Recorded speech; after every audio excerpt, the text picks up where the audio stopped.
Well, to explore the complex issues raised here, I've been speaking to two members of Britain's Jewish community, the comedian and writer David Baddiel and Hannah Weisfeld, who is director of Yachad, a London-based organisation which describes itself as pro-peace and pro-Israel. So does she think there's any doubt that what Ken Livingstone said was anti-Semitic?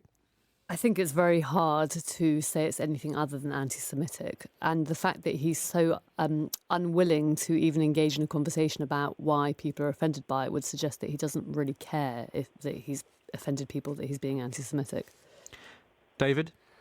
I've watched it quite a few times, and I don't know if he actually says Hitler was a Zionist, does he? He says, I think, something about which there's a lot of historical controversy, which is that there was some contact between those people who were trying to get some Jewish people in Germany out of Germany and into Palestine as a refuge, between the people who were trying to do that and the German government at the time, which obviously were Nazi.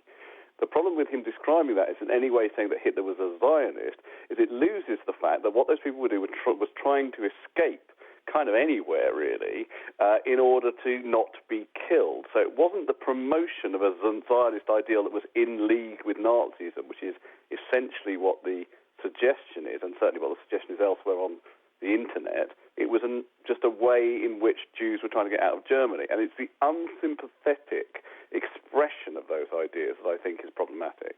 So in a way, the fact it was just sort of slipped into the conversation as an aside was bad enough. Well, I mean, this is the thing. Is I watched the whole interview a number of times, and I thought, I don't disagree with some of the things he's saying, but then he says something like, he says a careless thing, like that was when Hitler was relocating Jews before he went mad and tried to kill them all. And you think, like, so he wasn't mad when he was relocating Jews. That was a kind of sane policy.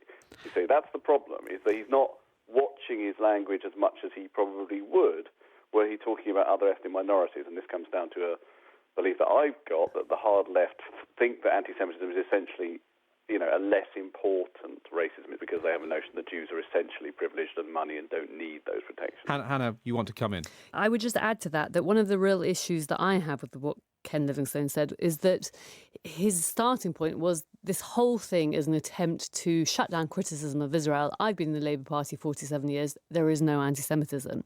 And I think that David is right, that this sense of, I'm on the left. I know what it means to be fighting racism. I know what it means to be fighting fascism. Don't you dare accuse me of being anti-Semitic, is where there is a real problem, because it's a complete lack of willingness to engage. Do you agree with David that anti-Semitism is seen as somehow a different type of racism than other types? Well, Ken actually said, I have the quote here, Ken said, it is over the top to think of anti-Semitism and racism as exactly the same thing. Now, in my mind, racism is racism, whether it is against black people, Muslims, Jews, either you are anti-racism or you're not. But to say that actually one version is not so bad as the other.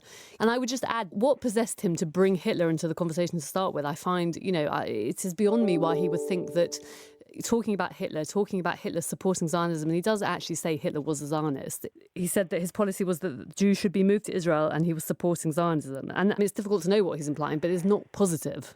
I think one thing we should mention is that he's a bit of an old fool, to be honest, Ken. And I think, to be honest, when he said anti-Semitism isn't racism, or what he said, I wonder if he meant anti-Zionism at that point and just got that wrong. But I think it's a very important point, Hannah, sorry if I could just carry on, is that even David Cameron, I note today, said anti-Semitism is like racism. I have never understood this thing that anti-Semitism is considered like a different thing from racism in general. Anti-Semitism is pure racism. And, for example, I'm an atheist. I'm a fundamentalist atheist. I would be shot tomorrow by the Gestapo because my race is Jewish. And so, therefore, can we ignore this whole idea that it's a separate category?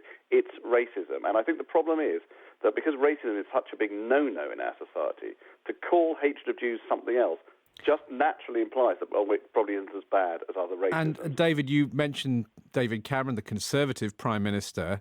People at the moment are very much focused on what this says about the Labour Party, but you would say this goes beyond the Labour Party, would you? David Cameron's been fairly supportive of Jews, I think, although, without wishing to get into a whole other story, when I campaigned for a little while to try and stop the use of what I call the Y word in football matches, David Cameron was quoted as saying, "Oh no, I think it's perfectly fine." He then actually came up to me before a TV show called The Agenda and said, "Oh, are we going to talk about," I'm going to say the word, "the Yid thing?" And I said, "Well, I don't know." And he said, "Okay, well, you're probably right about it, and so I don't really want to talk about it." And it made me feel, in that sense, he was a bit craven about the whole thing, and probably politicians in general are, because they see votes being lost. Hannah, how would you describe the sort of attitude that seems to suggest in at the top of British politics? I think David touches on a very important point, which is that, in my mind, the real issue we have here is that there is a complete lack of understanding in the public domain, and particularly in the left of the Labour Party, about the distinction between what it means to be a critic of Israel and the Israeli government, what it means to not support Israel's right to exist and to be an anti-Zionist, and what it means to be an anti-Semite. And the problem is that there are many people with different, very competing agendas, all wishing to blur those distinctions in the public domain. And as a consequence, people either willingly or unknowingly cross the line, and what they think is legitimate criticism of Israel is just downright anti-Semitic, or they purposefully blur the line because it's a great way to turn around and say, "Don't you dare accuse me of being an anti-Semite. Yeah. You're just you're just trying to stop me from expressing my opinions about Israel." And just to add to that, I am the director of an organisation called Yachad, which was set up expressly so Jews who consider themselves to be part of the mainstream Anglo-Jewish community can say, "I am a supporter of Israel, but I do not support all the actions of the Israeli government." And I suppose on the other side, people might say, look, the Israeli government does muddy the waters, doesn't it, sometimes by accusing its critics of anti-Semitism when they are criticising government policies. It does, and the Israeli government does all sorts of terrible things, I think.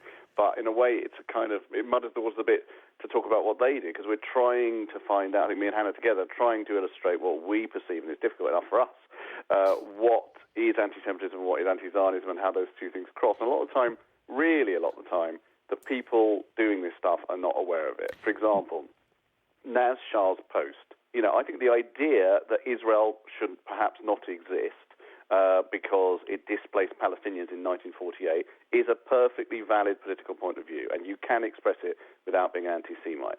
And so saying that they should be relocated to the US is a sort of extreme version of that, and is sort of getting a bit dodgy, but perhaps is fine. But then she says it'll save them some pocket money. Okay? And that, for me, that's where it becomes anti-Semitic. If it's just Israel, including for me, Israel shouldn't exist, if it was just that, I would be fine with it. I don't agree with that, but I think you can express that without being an anti-Semite. Hannah, you're looking a bit puzzled. I mean, I don't fully disagree with what David's saying, but that specific post that you're referring to, David, which is about transporting. Well, it says moving Israel to the US. It's kind of a joke. But it uses the word transportation costs. I know, that's my point, Hannah. My point is that the language and the discourse is where the anti-Semitism comes in. That I 100% agree with that. But I think that's a very important thing to say, which is that not every single person who is on the firing line in the last few months for being anti-Semitic is necessarily an anti-Semite. They might have used anti-Semitic language. I happen to think that there is a very big distinction between Naz Shah, who stood up in Parliament and wrote in a Jewish paper, "I am sorry," and said, "I am sorry, I have offended you. I've displayed ignorance on the issue and I need to reach out and I need to engage." To me, that is a completely different thing from what you heard from Ken Livingstone this morning, which was an unequivocal, "I don't care if I'm offending you, I'm going to say what I want to say, and I'm not an anti-Semite." Yeah, can I just add to that? I think what's very important there, with that arrogance you're pointing to, if there is a distinction between anti-Semitism on the right and anti-Semitism on the left, the problem with anti-Semitism on the left is it comes with a sense of, but we're virtuous.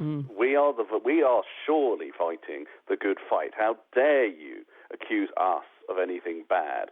And we think, well, no, you are doing something bad because you're talking about Jews in very disparaging way, and you've managed to slip what you think is your fighting your good fight into a very bad fight.